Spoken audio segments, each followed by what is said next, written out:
أعوذ بالله من الشيطان الرجيم. بسم الله الرحمن الرحيم. ونفخ في الصور فإذا هم من الأجداث إلى ربهم ينسلون. قالوا يا ويلنا من بعثنا من مرقدنا هذا ما وعد الرحمن وصدق المرسلون. إن كانت إلا صيحة واحدة فإذا هم جميع لدينا محضرون.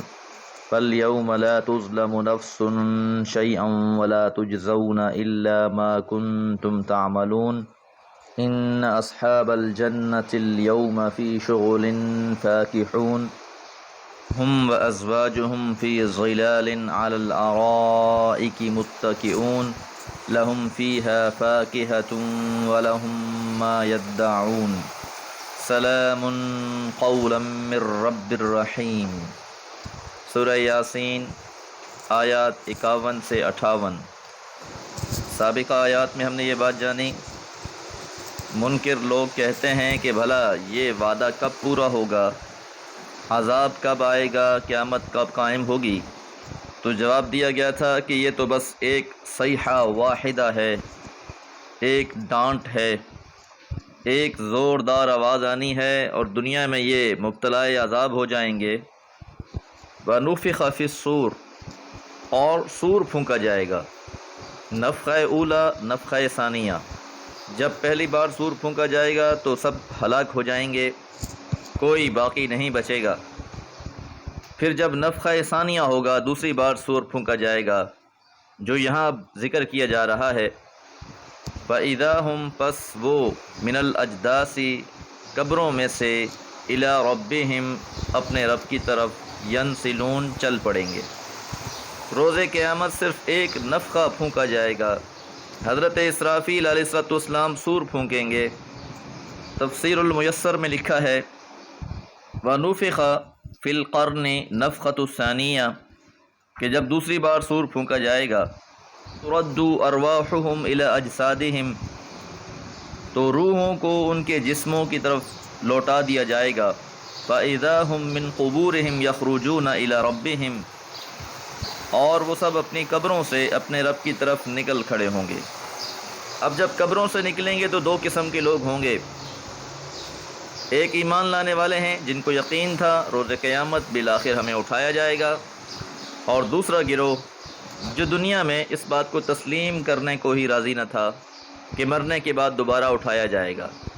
اب یہ لوگ کہیں گے، قالو، کہیں گے، یا ویلنا، ہائے ہماری بربادی، من بعثنا، کس نے ہمیں اٹھا دیا، من مرقدنا، ہماری قبروں سے۔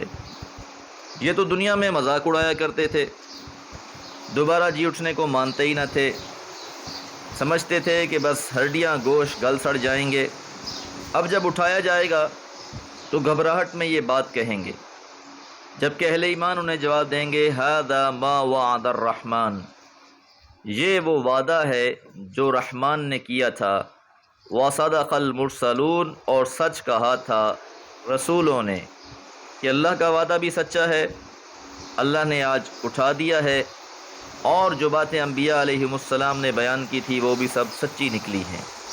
یہی بات سورہ صافات میں اس طرح بیان کی گئی فَإِنَّمَا هِيَ زَجْرَةٌ وَاحِدَةٌ، بس وہ ایک ڈانٹ ہوگی، فَإِذَا هُمْ يَنظُرُونَ، اور وہ دفعتاً اٹھ کر دیکھنے لگیں گے۔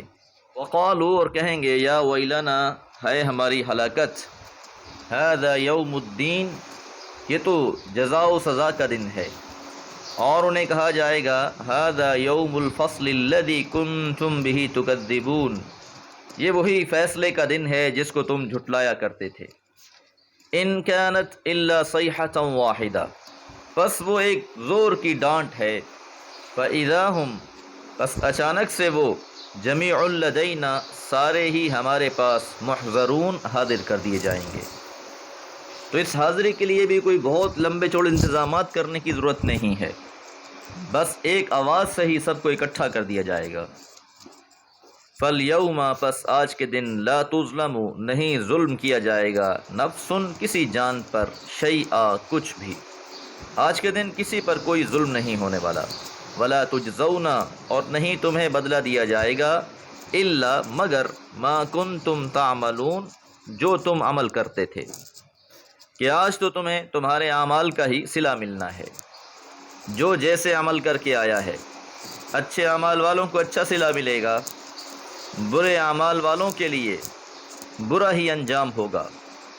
تو یہ اس عدل کا معیار ہے، جو عمل کر کے آئے ہو اس کا صلہ پاؤ گے۔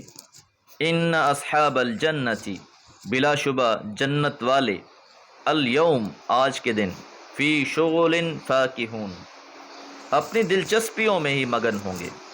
یہ لوگ خوش ہوں گے، خوشی سے ایک دوسرے سے مل رہے ہوں گے، انہیں مبارکباد دی جا رہی ہوگی۔ ہم وہ، وازواجہم اور ان کی بیویاں، فی ظلال سایوں میں، علی الارائک تختوں پر، متکئون تکیہ لگائے بیٹھے ہوں گے، ٹیک لگائے بیٹھے ہوں گے۔ تو اہل جنت خود بھی اور ان کی بیویاں بھی، جو نیک عمل کرنے والی تھیں، وہ بھی ان کے ساتھ جنتوں میں ہوں گی۔ صلہ ہر کسی کو اس کے عمل کا ملنا ہے۔ تو جو میاں بیوی دونوں دنیا میں نیکیاں کرتے ہیں، اچھے اعمال کرتے ہیں، جنتوں میں بھی انہیں اکٹھا رکھا جائے گا۔ اور اگر دونوں میں سے کوئی ایک بدبخت ہے، اسے الگ کر دیا جائے گا۔ انسان کی دلچسپیاں ہوتی ہی اس کے گھر والوں کے ساتھ ہیں، اس لیے اس بات کا خاص اہتمام کیا گیا ہے۔ علی الارائک متکئون، کہ جو انہیں نشستیں میسر ہوں گی وہ بہت اعلیٰ قسم کی ہوں گی۔ جس طرح اس دور میں بادشاہ اور ملکہ خوبصورت قسم کے شاہی تختوں پر ٹیک لگائے بیٹھے ہوتے تھے، اسی طرح اہل جنت بھی اپنی ابدی بادشاہی میں بیٹھے ہوئے ہوں گے۔ لہم فیہا فاکہہ، اس میں ان کے لیے پھل ہوں گے، وَلَهُمْ اور ان کے لیے ما یدعون جو وہ طلب کریں گے۔ ہر قسم کے پھل بھی موجود ہیں، اور جو چاہیں گے انہیں میسر کر دیا جائے گا۔ یہی بات ایک اور جگہ پر ما یشتہون سے بیان کی گئی، کہ جو وہ چاہیں گے ان کے لیے حاضر کر دیا جائے گا۔ سلام، سلام کہا جائے گا، قولا من رب الرحیم، رب رحیم کی طرف سے انہیں سلام دیا جائے گا۔ اب ان کے لیے سلامتی ہی سلامتی ہوگی۔ اور جب فیصلے ہو چکے ہوں گے، اہل جنت جنت پہنچ جائیں گے، اہل جہنم کو جہنم میں داخل کر دیا جائے گا۔ اہل جنت بہت خوش ہوں گے، پھر ان پر ایک اور بہت بڑا انعام کیا جائے گا، اور یہ انعام اللہ کا دیدار ہوگا۔ وجوہ یومئذ ناظرہ الی ربها ناظرہ، اہل جنت اپنے رب کو دیکھیں گے، اور یہ نعمت صرف انہی کو حاصل ہوگی، اور یہ نعمت سب سے بڑی نعمت ہوگی۔ حضور علیہ الصلاۃ والسلام نے فرمایا کہ تم جنت میں اپنے رب کو اس طرح دیکھو گے جس طرح چاند کو دیکھتے ہو، اور کوئی بھیڑ نہیں ہوتی۔ اور ایک حدیث مبارکہ میں ہے، فرمایا اذا دخل اہل الجنت جنہ، کہ جب جنت والے جنت میں داخل ہو جائیں گے، یقول اللہ تبارک و تعالی، اللہ تبارک و تعالی فرمائیں گے، تریدون شیئا ازیدکم، کیا تم کچھ اور مزید چاہتے ہو؟ فیقولون، پس وہ کہیں گے، الم تبذ وجوہنا، کیا آپ نے ہمارے چہروں کو روشن نہیں کر دیا؟ الم تدخلنا الجنہ، کیا آپ نے ہمیں جنت میں داخل نہیں کر دیا؟ وتنجنا من النار، اور ہمیں نجات نہیں دے دی آگ سے؟ فیکشف الحجاب، پھر اللہ تعالی حجاب کو ہٹا دے گا۔ فما اوتوا شیئا احب الیہم من النظر الی ربہم عز وجل، پھر انہیں اپنے رب کو دیکھنے سے زیادہ کوئی اور چیز محبوب نہیں ہوگی۔ دعا ہے اللہ تعالی ہم سب کو ان خوش نصیبوں میں شامل فرما لے۔ وما علیہ الا البلاغ۔